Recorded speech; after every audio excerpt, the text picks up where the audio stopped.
एक महत्त्वाची बातमी, आमदार निवासातील कॅन्टीनवरील कारवाई आता मागे घेण्यात आली आहे। अन्न आणि औषध प्रशासन विभागाकडून या कॅन्टीनला क्लीन चिट देण्यात आली आहे। तर शिळं अन्न दिल्यामुळे संजय गायकवाडांनी याच कॅन्टीनमधील कर्मचाऱ्याला मारहाण केली होती। यानंतर आता अन्न आणि औषध प्रशासनानं कॅन्टीनचा परवाना निलंबित केला होता। आता मात्र अवघ्या महिन्याभरातच ही कारवाई मागे घेण्यात आली आहे।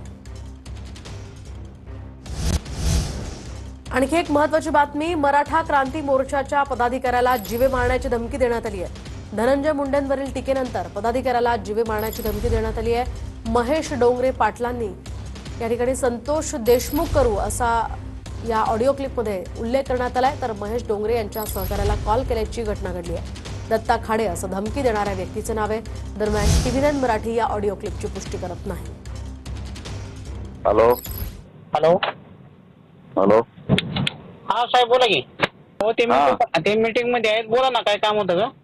त्याचा ऍड्रेस पाहिजे आम्हाला. का हो सर, बोला की. आपण कुठून बोलतो सर? मी पुण्यातून बोलतो. पुण्यातून कुठून सर? पुण्यातून भोसरीतून. भोसरी. माझा ऍड्रेस पाठवतो मी. हा सर पाठवा ना, काय काम असलं सांगा, बोलतो त्यांना मी. नाही, काम काहीच नाही, मला त्याला उचलायचंय मला. सापडा उचलून नाही तर काय भाषा असली, अशी भाषा तुम्ही वापरता? आम्ही बोलणारे माणसं नाहीये. हा, आम्ही करून दाखवणार आहे. करून दाखवणार का? पण संतोष देशमुख नाव ऐकलं का कधी? हा हा, ऐकलं ना.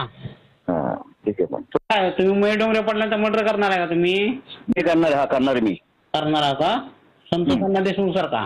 ऐक ना, नाही ना, तुम्हाला साहेबांनी सांगितले का? कोणतं साहेब? मी कोणतं साहेब बोलतो? धनंजय मुंडे साहेबांनी तुम्हाला सांगितले का? तुम्ही कसं काय बोलता मग?